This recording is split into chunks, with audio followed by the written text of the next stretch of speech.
Bien, bonjour à tous. Aujourd'hui donc, nous allons vous présenter la nouvelle formation d'ingénieur, spécialité informatique, parcours big data et IA, avec une coloration industrie 4.0 donc qui va se déployer dès cette rentrée, de septembre, 2022 sur, le site, de l'usinerie à Chalon-sur-Saône. Cette présentation se fera en présence de Monsieur Grasseur, qui est directeur des programmes au pôle de compétitivité véhicules du futur et donc partenaire du diplôme. Et je tiens à préciser au passage que notre formation a été labellisée par le pôle véhicules du futur. Nous sommes bien sûr également, la formation plus exactement est accréditée également par la commission des titres d'ingénieur pour son ouverture à la rentrée.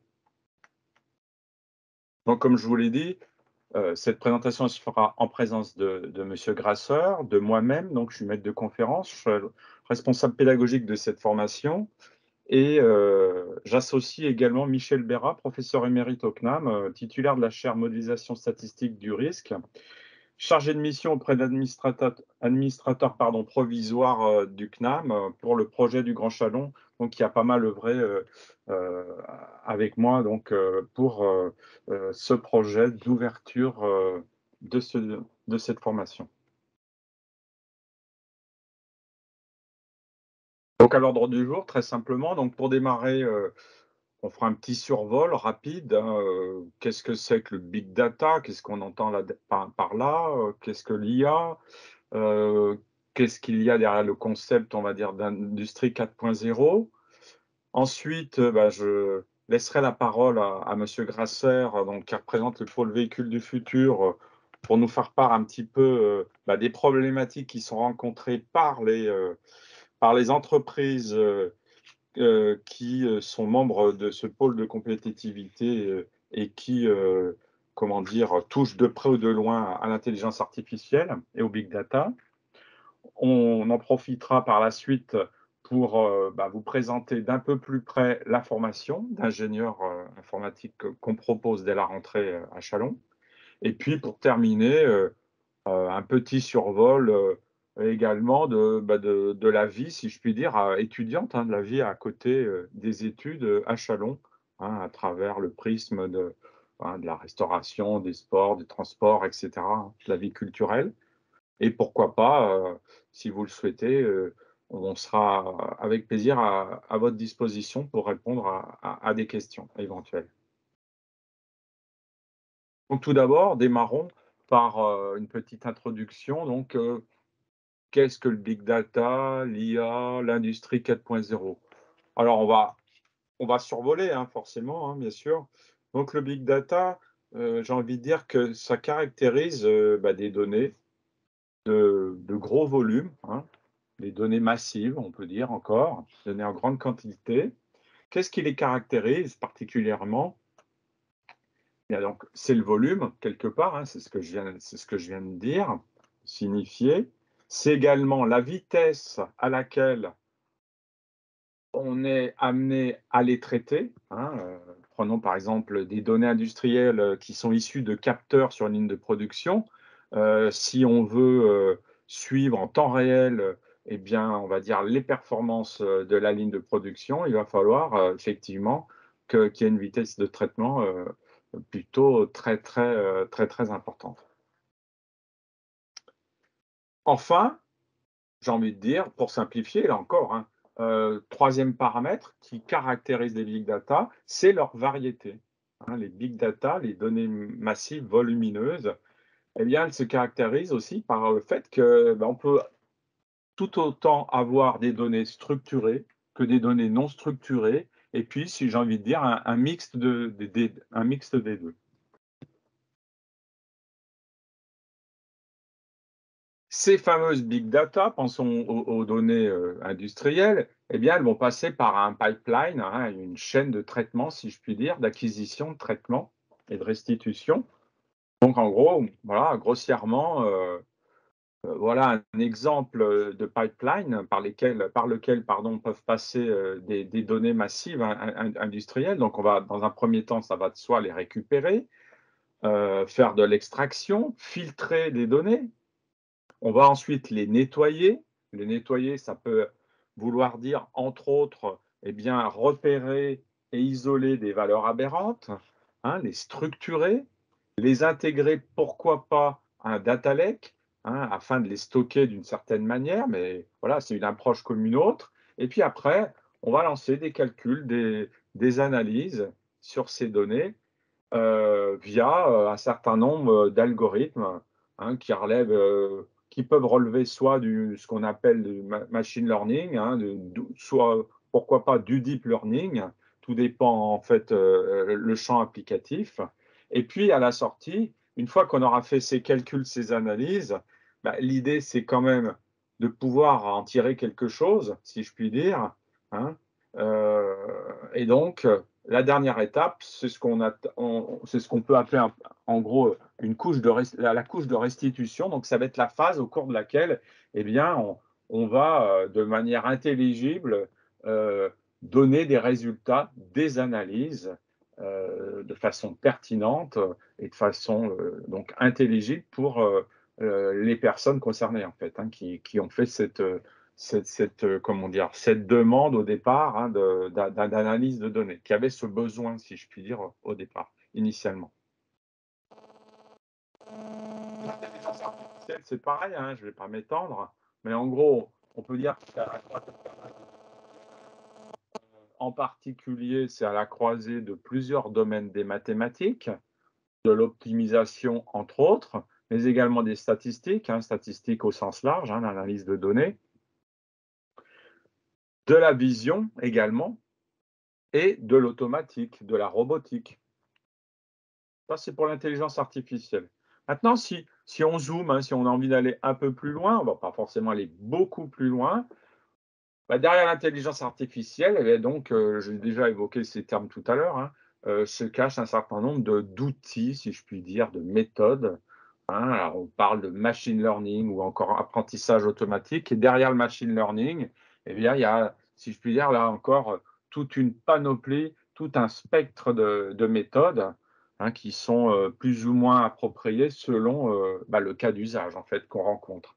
Donc alors, je vais en citer, quelques-unes, pardon, de méthodes parmi toutes celles qui peuvent exister. Donc je pense aux forêts aléatoires, hein, random forest, les SVM, donc support vector machine, tout ce qui relève de la régression, hein, régression linéaire, multilinéaire, logistique, enfin et cetera. La classification automatique et puis, les réseaux de neurones, bien sûr, les réseaux de neurones. J'évoquerai également le deep learning qui, peut être très puissant, qui est plus récent qu'un certain nombre de méthodes de machine learning, qui est beaucoup plus récent et qui peut être pardon, très performant dans un certain nombre de de champs applicatifs. Entre autres pour du traitement d'images, en particulier dans le domaine, de la santé. Maintenant, venons-en à l'industrie 4.0. Qu'est-ce qu'il y a derrière ce concept? Bah, en fait, quand on parle d'industrie 4.0, j'ai envie de dire qu'on on parle en fait d'outils numériques qu'on va pouvoir mettre innovants, qu'on va pouvoir mettre à la disposition de l'industrie, en fait, pour améliorer ses performances. Donc on passe par là encore, tout un panel de méthodes, d'outils. Alors je pense par exemple à la réalité augmentée. La réalité augmentée peut nous servir, par exemple, pour de l'assistance à la maintenance. Je pense également à la réalité virtuelle. La réalité virtuelle peut servir également à la formation du personnel. Je pense également à la simulation numérique, hein. La simulation numérique, c'est aussi important, nous permettre de voir, par exemple au niveau des flux thermiques, au niveau, concernant un certain nombre de matériaux ou d'alliage de matériaux.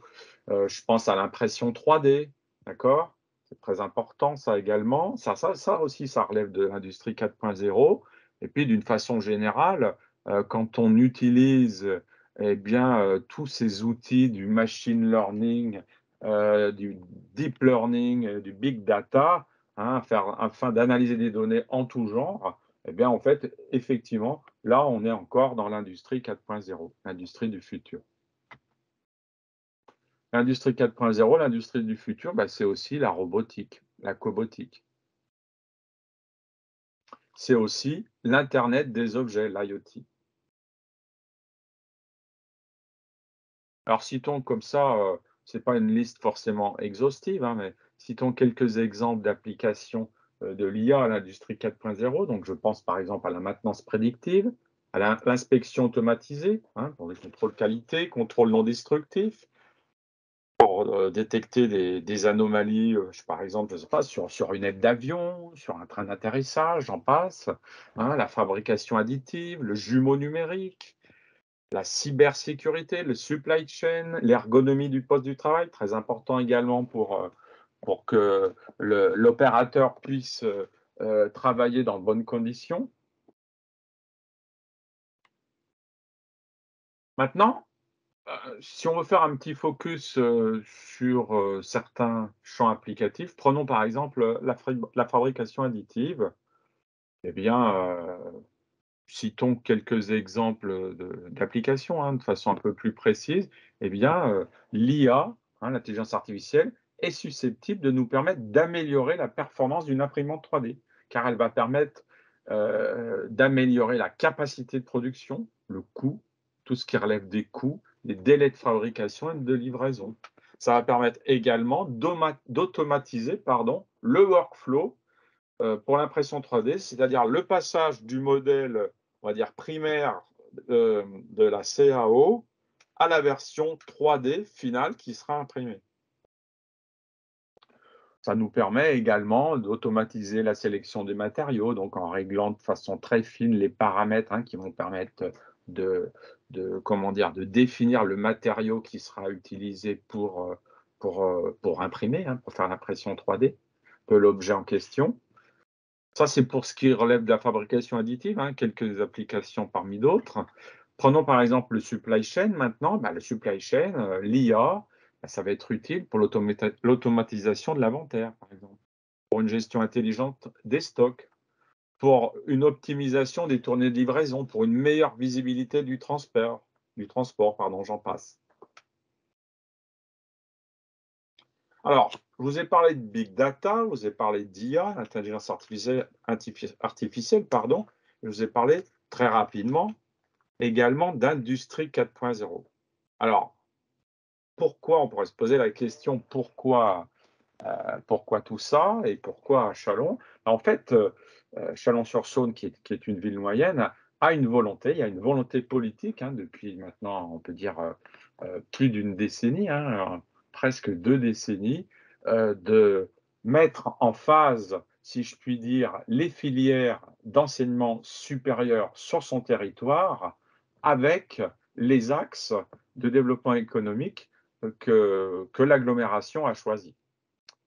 Et donc, l'ingénierie numérique fait partie des axes de développement économique majeurs, hein, qui ont été définis, en 2015, hein, par, la communauté d'agglomération. Et depuis maintenant quelques années, il y a un événement qui s'appelle les Conex Days, hein, un événement professionnel, récurrent, annuel, qui a lieu à Châlons et donc qui permet de rassembler les entrepreneurs, les industriels, les porteurs de projets, acteurs de l'accompagnement, pardon, et de la formation autour des thématiques de l'industrie 4.0.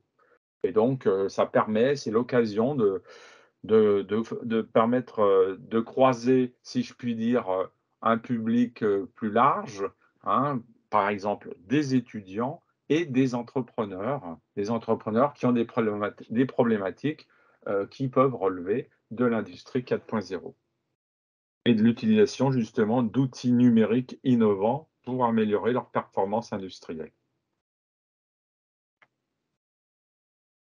Voilà, donc après ce bref, survol, hein, de l'IA, du big data et de l'industrie, 4.0, je vais laisser la parole à monsieur Grasser qui va nous présenter un petit peu le pôle, de compétitivité véhicules du futur et donc toutes les problématiques, liées à l'IA et le big data.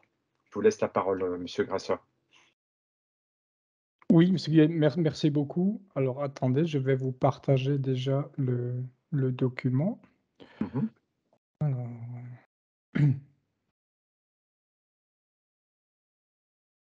je crois que vous devez me donner la main, ce Guillet, il me semble. Alors,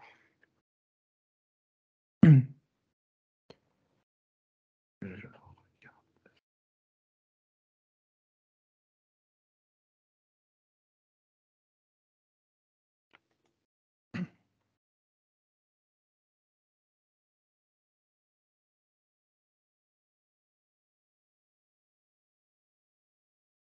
normalement, non, vous pouvez directement, Alors attendez, autre action. De partager. Alors attendez, j'y arrive. Alors,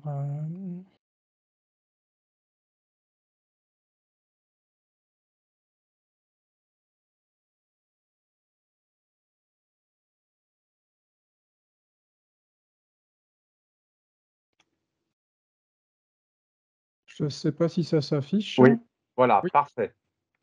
parfait. Effectivement, on voit bien. Alors attendez, je vais le mettre sur diaporama. Ça y est, ça vous C'est voyez moi? parfait. Oui, Parfait. Très bien, mais on vous écoutez, écoute. oui, merci beaucoup et pardon pour ce petit souci technique. Donc oui, donc je me présente, Philippe Grasseur donc du pôle de compétitivité, hein, qui est situé dans l'est de la France, sur les 2 régions, donc Grand Est et Bourgogne-Franche-Comté. Voilà, donc nous sommes donc un pôle de compétitivité. Nous sommes également rattachés à la PFA, le logo que vous voyez en bas sur la diapositive, à gauche, donc qui est la PFA, hein, qui est la filière automobile et mobilité, qui rassemble, pardon, les 2 constructeurs nationaux et ainsi que les équipementiers et tout le réseau des entreprises industrielles travaillant pour l'automobile, hein. Voilà, donc nous, si vous voulez, nos grandes préoccupations aujourd'hui sur l'automobile, hein, qui suit un petit peu les grands trends, on vous les voyez affichés ici, ce sont vraiment nos priorités. Ben, tout ce qui est évidemment sur l'évolution des structures, des matériaux pour avoir des véhicules plus légers et puis, décarboner, l'industrie de l'automobile, hein. Ça, c'est clair. Lié à ça, comment je vais fabriquer mon véhicule? Donc là, vous avez toute la partie manufacturing qui nous intéresse aujourd'hui plus spécifiquement, hein. Et puis, en dessous, bien sûr, les 2 grands, thématiques sur lesquelles nous travaillons, c'est d'un côté, l'électrification, croissante et l'accélération de l'électrification des voitures, hein, des véhicules, hein, mais également, la filière naissante de l'hydrogène, hein, qui nous draine énormément de projets. Et puis, bien sûr, la brique, sur laquelle nous travaillons depuis plus de 15 ans maintenant, c'est le véhicule autonome et connecté, qui également, on va dire, progresse, fortement, ces dernières années. Voilà, voilà, donc situé sur les 2 régions que vous voyez ici, sur ce petit schéma, hein, donc on a à peu près 500 membres aujourd'hui actifs dans notre réseau. Voilà, donc essentiellement des entreprises, mais donc également le monde de la recherche publique, la recherche académique et également toute la partie transfert de technologie. Voilà. Donc voilà, donc au sein de notre structure, nous avons deux activités. La première activité, l'innovation, à laquelle, je fais partie, hein, donc là, avec notre mission principale d'élaborer, de stimuler l'innovation par des projets, collaboratifs, mais aussi de plus en plus individuels, hein. Et puis, l'autre activité, on a une partie de l'équipe qui travaille, sur la performance, l'amélioration de la performance industrielle de nos ressortissants. Voilà, donc nous sommes à peu près une équipe de 22-23 personnes aujourd'hui réparties sur les 2 régions. Voilà, donc avec notre offre de service, si vous voulez, nous, on a une offre de service, donc ce je disais un peu l'innovation, hein, donc là, c'est vraiment le cœur de l'activité, c'est-à-dire, fédérer, stimuler des nouveaux projets, innovants. La partie d'accompagnement, de performance Et puis après, bien sûr aussi, nous avons toute la partie, on va dire, réseautage, hein, donc pour accompagner la croissance des entreprises, toute la partie, intelligence économique. Et puis nous sommes également, j'y reviendrai dessus, nous sommes également agrémentés, nous sommes organisme de formation. Voilà. Juste quelques chiffres, hein, donc voilà, donc depuis donc la création du pôle, hein, donc vous voyez, pas aujourd'hui, je pense, pas loin de 500 projets que nous avons, accompagnés. Je passe très vite. Donc je reviens sur nos différents piliers et notamment, j'ai encerclé ce qui nous concerne aujourd'hui, c'est toute la partie industrie du futur, hein, donc l'accélération, hein, de la digitalisation qui a un impact très fort, au niveau de l'industrie automobile et de l'industrie en général d'ailleurs, hein. Voilà, et c'est ce qui nous a amené, à soutenir cette formation que monsieur Guillet vient de vous détailler, il y a quelques instants. Voilà. Donc, là, je passe assez rapidement donc sur notre, on va dire notre activité d'énergie, donc propulsion, ça vous donne un peu un aperçu, vous voyez, de ce qu'on fait. Donc là, on travaille par exemple avec Alstom sur un bus électrifié. On travaille déjà sur une version hydrogène à présent. Voilà, donc vous voyez, on a également sur tout ce qui est sur du truck, on travaille sur des systèmes de piles à combustible, par exemple. On a monté 2 gros projets structurants, un sur Bourgogne-Franche-Comté qui s'appelle l'hydrogène, BFC tout simplement, et l'autre qui s'appelle Dynamise qui est, l'équivalent sur, Grand Est. Et donc ces 2, on rassemble à peu près pas loin de 150 industriels enfin académiques et industriels aujourd'hui sur ces 2 projets structurants qui concernent donc toute la filière hydrogène. Voilà. Voilà, donc ici aussi quelques applications sur le véhicule connecté. Donc vous voyez, ça s'applique pas uniquement à la voiture telle qu'on a l'habitude de la voir, aujourd'hui majoritairement sur les routes, hein. On s'intéresse, avant tout, sur des avancées pour du transport en commun, notamment sur des navettes électriques, hein, la photo que vous avez à gauche, ou également tout ce qui est des véhicules industriels, de logistique, logistique lourde par exemple, ce qu'on fait aussi avec un acteur local qui est Gossin, qui est en Haute-Saône, avec lequel on travaille, activement sur ces sujets-là. Voilà. Sur la partie matériaux, donc là aussi je passe assez vite, hein, donc là c'est surtout ce qui nous concerne la fonctionnalisation de matériaux, des matériaux innovants pour l'allègement des véhicules, hein, que je citais tout à l'heure. Donc, également bien sûr tout ce qui est, les trends sur le biosourcing et le recyclage qui sont mis en avant. Voilà. Là, on se rapproche un peu plus de ce qu'on va discuter aujourd'hui. Donc, vous voyez, on a des projets, on parlait tout à l'heure, je crois, j'avais vu sur une des slides de monsieur Guillet, la fabrication additive, l'impression 3D. Donc Mmh. ça, c'est des sujets qui sont complètement, d'actualité, hein. Vous voyez sur la slide de gauche, là, on travaille sur un gros projet avec, plusieurs acteurs industriels, français et un centre technique qui est situé à Strasbourg sur, de l'impression 3D, grande dimension, qu'on a appelé qui s'appelle, PAMPROD, hein. Donc, effectivement là, il y aura question d'analyse de données et de développement de différents algorithmes d'intelligence artificielle pour ces procédés-là, par exemple, hein. Voilà. Bon, ça c'est d'autres exemples, je passe, hein. Là, on est plus sur de l'allègement sur des matériaux composites et autres. On fait également partie de différents projets européens et notamment, ici sur la partie, raw materials, hein, donc tout ce qui est la raréfication des substances et cetera. Comment je vais remplacer comment le lithium par exemple, hein. Bah, aujourd'hui aussi on a toutes les métaux rares qui sont utilisés dans l'électronique, hein, qui posent aussi un problème. Et bien sûr, tous les métaux qu'il va falloir mettre en œuvre pour les batteries et pour les piles à combustible. Voilà, ça fait quelques thèmes sur lesquels nous travaillons. DAS, je reviens sur notre DAS Industrie du futur. Donc, vous voyez, là aussi, vous avez quelques autres exemples, hein, donc aussi sur travail sur, par exemple, des outillages connectés, hein. C'est avec le setting qu'on a développé cette application-là. On revient là sur de la fabrication additive avec des adaptations de fabrication additive sur des robots. sur des bras robotisés, hein, avec des têtes de dépôt de poudre. Voilà. Heu, Là, vous avez un exemple, d'un autre projet où on utilise fortement de l'intelligence artificielle. Ici, vous avez le projet, l'image de gauche qui s'appelle Track. C'est donc un contrôle automatique en temps réel.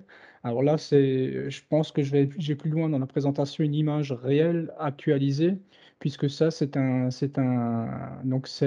tunnel de contrôle d'une carrosserie de véhicule, hein, mais ça peut être applicable à tout produit manufacturier, qui est aujourd'hui installé sur une des lignes industrielles du site de Stellantis à Mulhouse.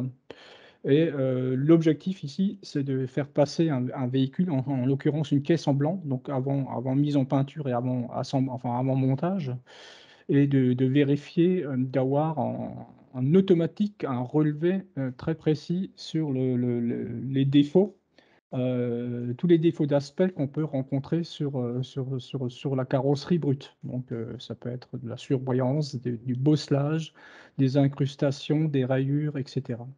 Et là aussi, donc, on travaille avec plusieurs entreprises, pour développer, bon, bien sûr, il y a toute la partie, optique qui est assez sophistiquée sur ce tunnel, mais donc également pour créer tous la partie, d'apprentissage automatique, donc par du deep learning et la mise en et le développement de différents algorithmes pour, générer ces relevés automatiques. Voilà. Je continue, donc là, donc dans ce cadre-là aussi, plus largement, on travaille aussi avec sur un projet européen sur le manufacturing, hein. Donc on est partenaire sur ces projets-là. Voilà. D'autres structures, ben, donc des projets structurants, donc là, je viens de citer le projet, sur la ligne Stellantis, de contrôle automatisé par intelligence artificielle. Donc là, on fait ça aussi, donc avec l'aide d'une plateforme que nous avons créée qui s'appelle For-High-Tech, qui apparaît ici. Voilà, c'est juste à titre d'illustration pour vous montrer quelques exemples de projets. Voilà. Nous avons également donc labellisé un projet qui s'appelle, c'est des plateformes, industrie du futur, qui ont été récemment labellisées et financées au niveau national du CETIM. Il y en a 4. Donc c'est des plateformes qui s'appellent Quatrium. Donc il y en a 4 en France, et dont une à Mulhouse qui aura pour objet spécifiquement de développer la partie contrôle non destructive. Et là aussi, on a déjà aujourd'hui plusieurs démonstrateurs qui intègrent des algorithmes d'intelligence artificielle, pour faire la démonstration de ces nouveaux process. Voilà.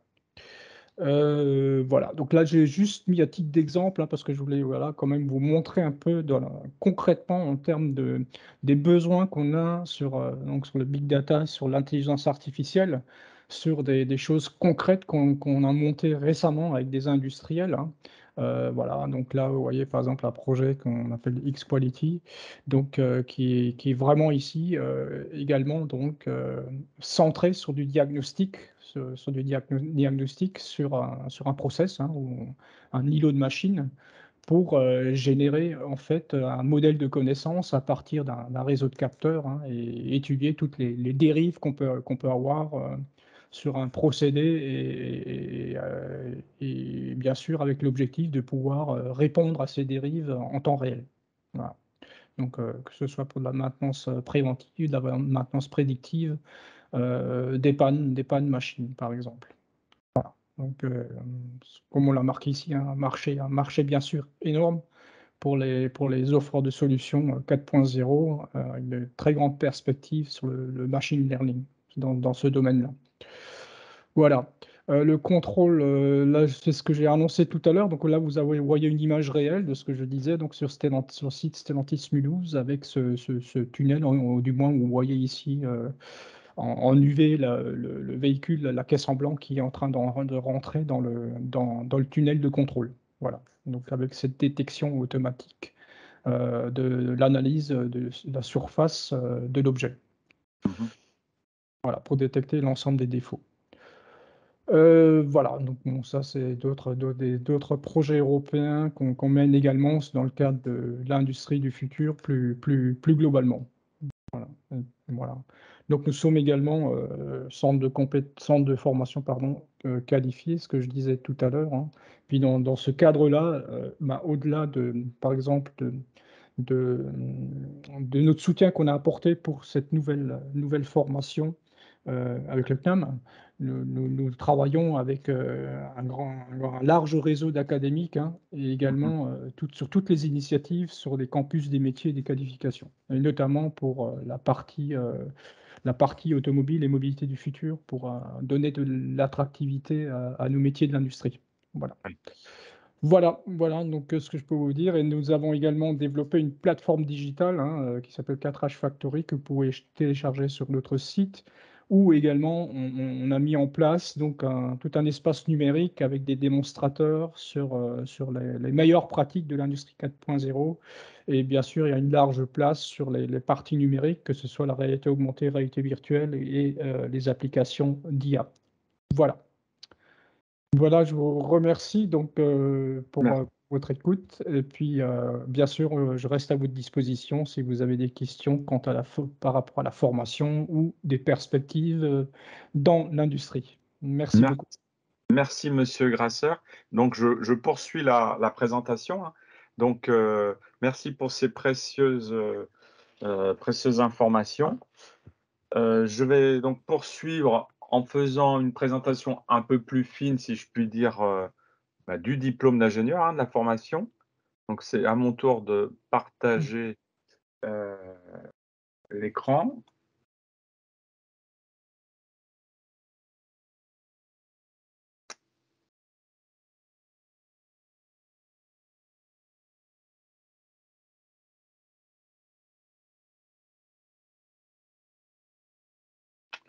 Voilà, donc, je vous disais en préambule donc, que cette formation d'ingénieur, spécialité informatique, parcours big data et intelligence artificielle, donc, allait ouvrir, à la rentrée donc, de septembre 2022, donc sur le site de l'usinerie, à Chalon-sur-Saône, hein. J'en dirai un petit peu plus sur l'usinerie dans quelques instants. Mais dans un premier temps, rappelons juste que ce diplôme est le fruit d'un partenariat étroit entre trois structures, hein, si je puis dire, 2 acteurs, si je puis dire, 2 établissements d'enseignement supérieur et de recherche que sont, le CNAM, heu, et l'ENSAM, hein, ou encore arts et métiers, d'accord? Et puis, le pôle de formation de l'UIMM Bourgogne, Côte d'Or, Saône-et-Loire. Alors, j'ai parlé du CNAM, hein, établissement public, hein, d'enseignement supérieur et de recherche. Plus précisément ici, il s'agit du CNAM en région, hein, le centre régional du CNAM, en Bourgogne-Franche-Comté, donc, qui a cette mission donc, de représenter le CNAM établissement public pour déployer, une offre d'enseignement supérieur.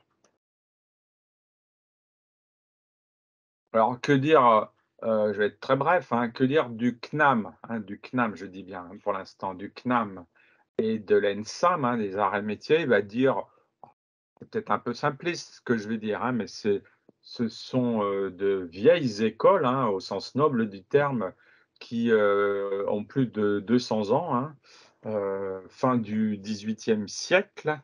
Pendant les 2 cas, hein, donc le CNAM, donc sa vocation, c'est la formation pour tous, hein, tout au long de la vie, donc là, depuis 227 ans.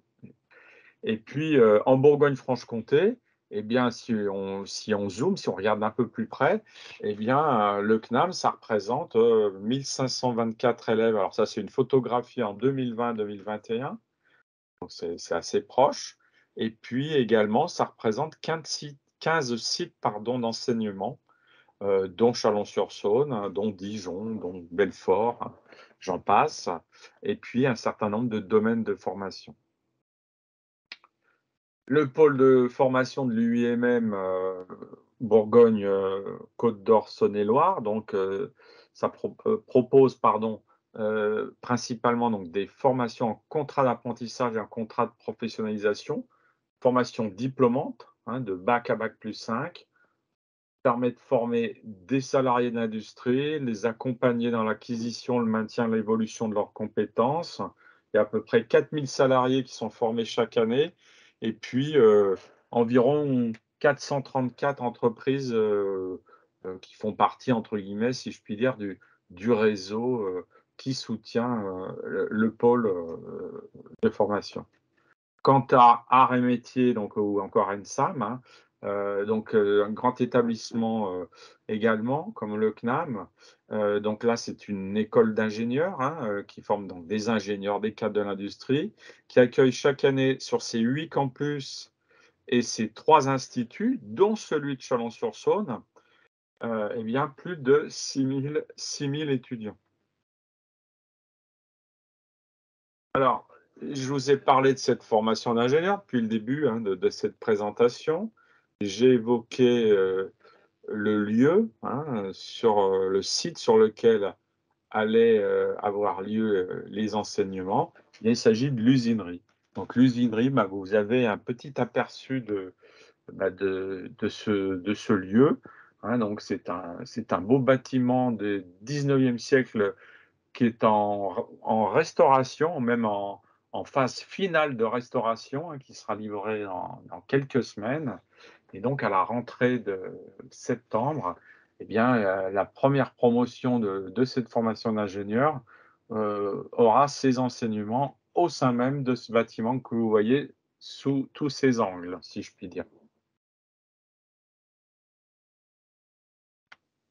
Alors, je vais pas m'étendre, hein, beaucoup plus, mais en gros, l'usinerie, le concept, c'est quoi, hein? En fait, bon, c'est un lieu de co-développement, de projets innovants, de la transition numérique et de l'ingénierie du virtuel pour l'industrie 4.0.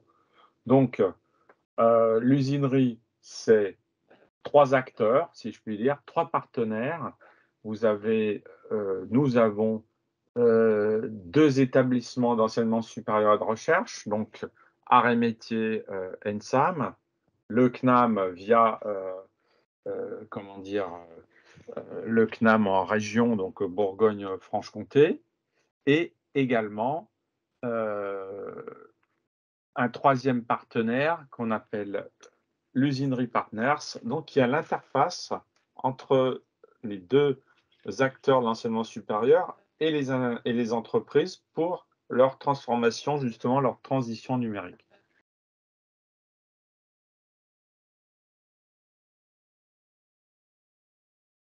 Alors, qui dit formation, d'ingénieur big data IA nécessite quand même un minimum d'équipement, hein, à la hauteur. Et donc, sur le site même de l'usinerie que vous avez vu il y a quelques instants, donc il y aura bien sûr des salles dédiées à la formation d'ingénieurs, entre autres, avec, des serveurs de calcul GPU, hein, bien sûr, pour permettre, de faire du calcul, intensif, si je puis dire, et donc, d'utiliser, des outils, des algorithmes d'intelligence artificielle pour traiter des big data industriels. C'est un peu ça l'idée, quand même. Bien sûr, nos partenaires, industriels, divers, que nous avons déjà, qui nous soutiennent, nous mettrons, à disposition un certain nombre de données industrielles pour pouvoir, disons, les utiliser, si je puis dire, là encore, au sein des enseignements, pour mettre en œuvre les différents algorithmes, hein, les différentes approches de traitement, d'analyse. Alors, dans ces salles, je vous ai parlé dans ces salles et dans cette salle qui est dédiée plus précisément à la formation d'ingénieur, donc il y aura un serveur, de calcul, donc GPU, dédié plus précisément, on va dire, à faire du calcul intensif, hein, pour faire de l'IA, si je puis dire. Mais il y aura également, à la disposition des élèves ingénieurs, hein, du fait que c'est un diplôme, en partenariat avec l'ENSAM, hein, arts et métiers, eh bien, les étudiants pourront aussi accéder, aux serveurs, dont disposera, l'ENSAM, serveur qui, lui, sera, plutôt, comment dire? Par ses caractéristiques orientées, réalité mixte, hein, réalité virtuelle, réalité augmentée.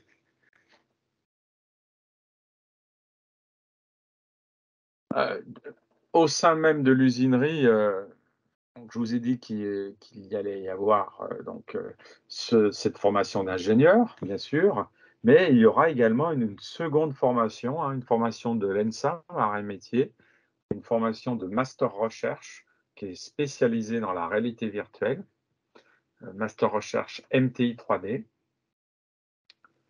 Également, sur ce même site, dans cet écosystème, eh bien, on pourra trouver une équipe de recherche, d'un laboratoire, qui s'appelle le LISPEN, qui est spécialisé donc justement dans l'analyse, dans l'étude du facteur humain en immersion virtuelle, et donc équipé de salles, de simulateurs de conduite, de systèmes à retour d'effort, d'un CEV 5 faces, hein, assez imposant, et puis, d'un certain nombre de dispositifs d'interface, hein, pour, interagir, avec des maquettes virtuelles.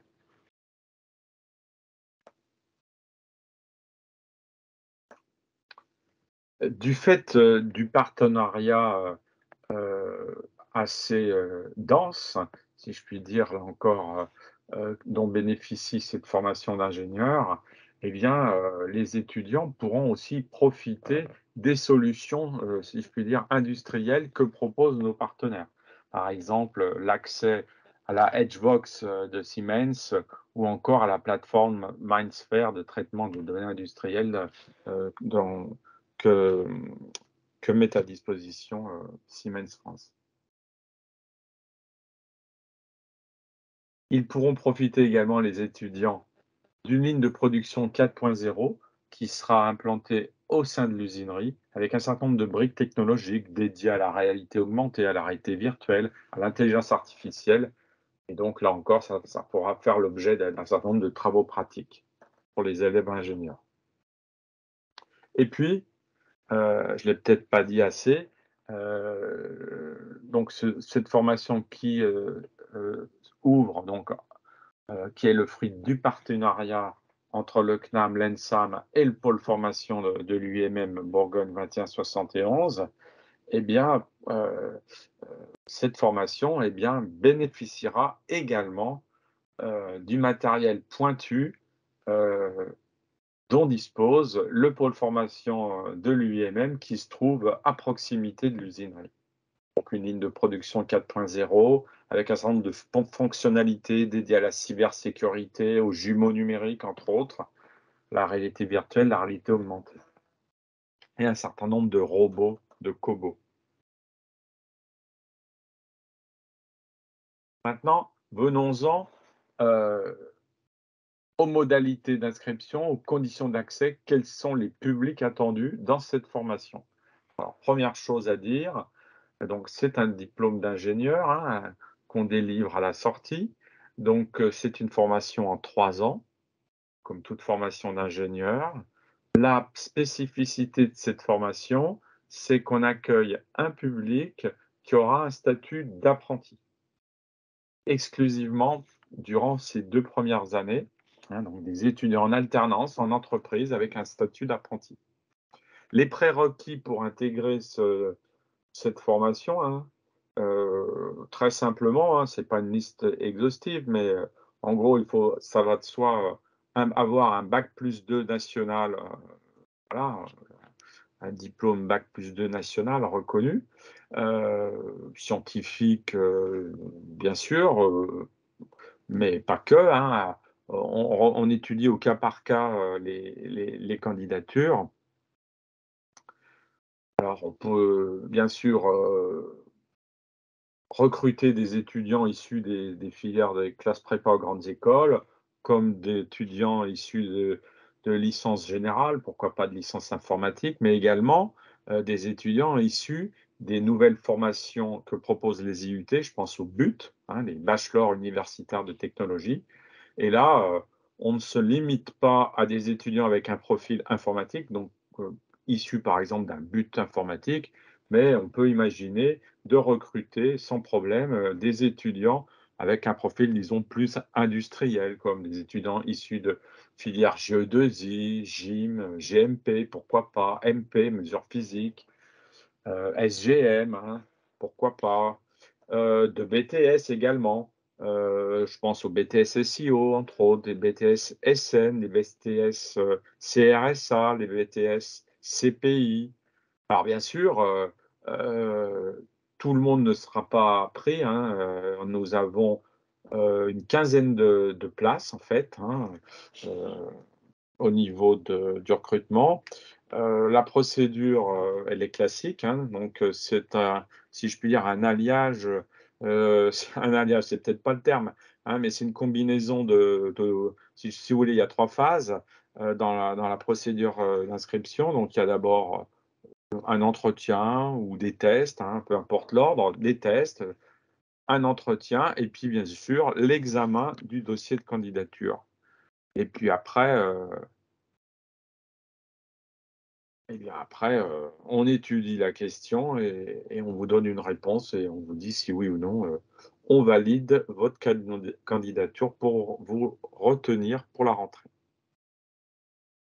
Les modalités d'inscription, eh bien, le plus simple, c'est d'aller sur le site web du CNAM, de Bourgogne-Franche-Comté, hein, pour, télécharger votre dossier de candidature. Hein, vous avez également le QR code, à droite là, qui peut vous permettre d'accéder également aux informations. Que dire de plus? Concernant la structuration pédagogique peut-être de la formation? Alors, pour synthétiser 5 blocs d'enseignement. On est sur une formation d'ingénieur avec une spécialité informatique, donc forcément, il y a quand même pas mal d'informatique, ça va de soi. Plus de 400 heures, à peu près la moitié d'heures, disons, avec une coloration plus mathématique, hein, 230 heures plus exactement. Et puis, tout ce qui relève des sciences de l'ingénieur, notions fondamentales et outils pour l'industrie 4.0. Donc ça peut être, par exemple, tout ce qui relève de la réalité mixte, mais pas que. Un certain nombre d'applications de l'IA à l'industrie 4.0 avec des témoignages, plus que des témoignages, l'intervention même de nos partenaires industriels au sein même des enseignements, à travers des TP, hein, des choses très concrètes, avec des problématiques, qu'ils rencontrent sur le terrain, si je puis dire. Donc vous voyez, ça représente à peu près 600 heures. Et puis, humanité, sciences sociales, je pense à communication, anglais, entre autres. Mais pas que, hein, près de 400 heures. Et enfin, comme souvent, comme toujours dans une formation d'ingénieur, nécessité de faire, ses armes, si je puis dire, là encore, à l'international. Donc il y a une séquence, qui relève, d'environ, 12 semaines, près de 3 mois en entreprise, pardon, à l'international. Un projet de fin d'études, comme toute formation d'ingénieur, donc au dernier semestre, hein, semestre 6, donc un projet individuel, avec pourquoi pas un accompagnement en classe pour la rédaction et la bibliographie. Des projets disciplinaires, pardon, décidément, en groupe, hein, principalement en classe. Alors ces projets pluridisciplinaires seront principalement, issus de problématiques, que rencontrent nos partenaires industriels, hein. Ça là, c'est vraiment, notre souhait le plus cher, hein, c'est que les projets soient en phase, totale, hein, en tout cas, le plus en phase avec les problématiques rencontrées par les entreprises, par nos partenaires industriels. Après, si on veut faire des petits pourcentages, donc répartition cours TD, TP par séquence à l'international. Donc vous voyez 44 pour les cours, pour magistraux entre guillemets, mais il n'y en a pas tant que ça, vous voyez. 44 dédiés plus à la pratique, hein, et aux applications, les TD et les travaux pratiques, les TP, et 12 à l'international. Pour résumer, qu'est-ce qu'on pourrait dire que ce diplôme, apporte, hein, en termes de valeur ajoutée? D'une part, il va vous permettre de vous approprier, de mettre en œuvre des technologies du numérique et du digital de l'industrie 4.0, déployer sur un site unique, un écosystème, donc celui de l'usinerie où, seront concentrés à la fois 2 formation, donc master et diplôme d'ingénieur autour de l'intelligence artificielle et de la réalité mixte. D'autre part, la présence d'un laboratoire de recherche, d'une équipe de recherche, spécialisée dans la réalité virtuelle et puis la présence à proximité du pôle d'excellence en nouvelles technologies de fabrication, du pôle formation UMM, qui au passage offre une, une offre de services, si je puis dire, sur mesure aux entreprises en matière de fabrication additive, maintenance, automatisme, management, sécurité, performance industrielle, robotique, cobotique. Que dire de plus encore quant aux valeurs ajoutées du diplôme? Eh bien, au cours de la formation, donc ça sera en seconde année, il y a 50 heures qui sont dédiées à la certification Green Belt Lean Six Sigma qui sera donc proposée à chacun des élèves ingénieurs. Également, ça va de soi, compte tenu de la thématique, l'orientation, la coloration de la formation, eh bien, au sein de projets, de TP, hein, d'un certain nombre de briques, de projets plus ambitieux, avec nos partenaires industriels, eh bien, seront conçus un certain nombre d'interfaces homme-machine via la réalité mixte pour, par exemple, la restitution de systèmes numériques industriels, l'assistance à la maintenance, la performance qualité, l'ergonomie du poste de travail, la cybersécurité et j'en passe, hein, la liste n'est bien sûr pas exhaustive. Voilà, on a fait le tour, rapidement certes, mais on a fait le tour du diplôme, de la formation. Alors, que dire maintenant? À Châlons, à proximité de la formation. Ben déjà, comme je vous l'ai déjà dit, au sein de l'usinerie, il y aura une formation dont j'ai déjà parlé, un master recherche NTI 3D, donc d'autres étudiants, environ une trentaine d'étudiants, master 1, master 2, mais également, ça j'en ai pas encore parlé, des étudiants de la licence générale informatique du CNAM de Bourgogne-Franche-Comté. Donc là encore, une cinquantaine, d'étudiants. Donc vous voyez sur ce pôle de l'usinerie, donc il y aura avec, les étudiants de cette formation d'ingénieur, pas loin de 120-130 étudiants à moyen terme. À proximité de l'usinerie, il y aura, comme je vous l'ai dit, le pôle formation UMM 2171 et également à 5 minutes, l'IUT de Châlons, donc une composante de l'Université de Bourgogne avec un peu plus de 400 étudiants. La vie à Châlons, ben, c'est quoi aussi? Ben, c'est tout simplement des choses très pratiques, c'est se restaurer. Alors se restaurer, que dire? Vous pouvez vous restaurer comme, la majorité des étudiants, qui relèvent de l'enseignement supérieur à Chalon-sur-Saône, au sein même du restaurant universitaire de l'IUT de Châlons, mais vous pouvez également profiter, de services de restauration rapide à proximité de l'usinerie et puis, des espaces de restauration seront mis à votre disposition au sein même de l'usinerie où auront lieu vos enseignements. Que dire de plus? Concernant le sport, par exemple, du fait, qu'il y a une composante de l'université de Bourgogne qui est présente sur l'agglomération de Châlons, hein, l'IUT de Châlons, sur Saône, eh bien, en fait, il y a une activité sportive qui est relativement intense, on peut dire, donc qui est animée, par un professeur, de sport, de l'université de Bourgogne et donc ces activités sportives sont pas mises à la disposition de l'ensemble des étudiants de l'enseignement supérieur du Grand Châlons, donc du CNAM.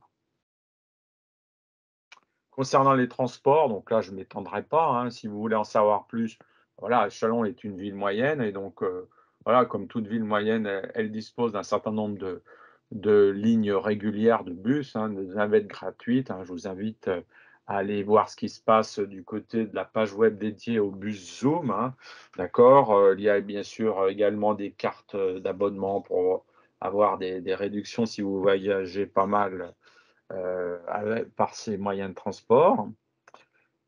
Côté logement, eh bien, comme souvent, un certain nombre de structures, hein, pour vous aider à vous loger et puis au passage, sachez que, voilà, on est dans une ville moyenne, le coût des logements n'est quand même pas très, très élevé Et puis il existe, également, au moins 2 résidences, pour jeunes actifs, sur, la commune de Chalon-sur-Saône.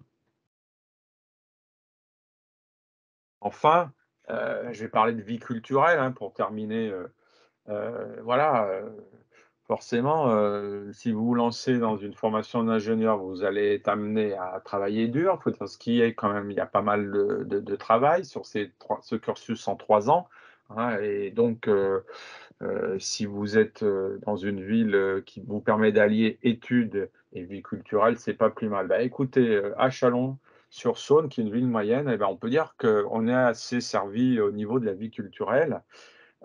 Les étudiants, au sens large peuvent en témoigner.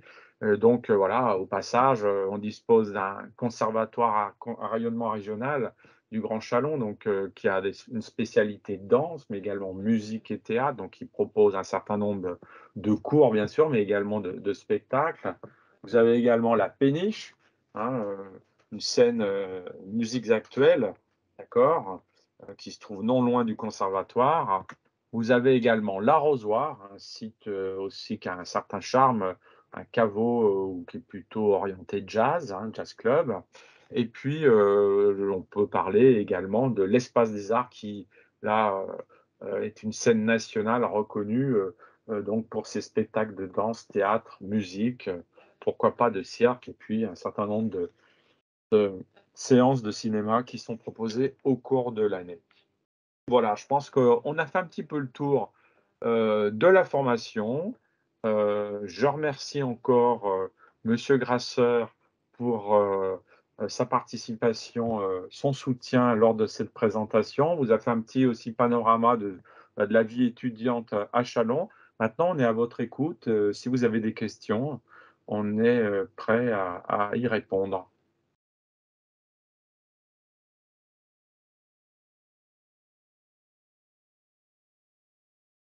A priori, il y a pas de questions. Alors, sachez juste pour terminer, donc, en voyant cette dernière diapositive, hein, vous voyez apparaître, une adresse mail.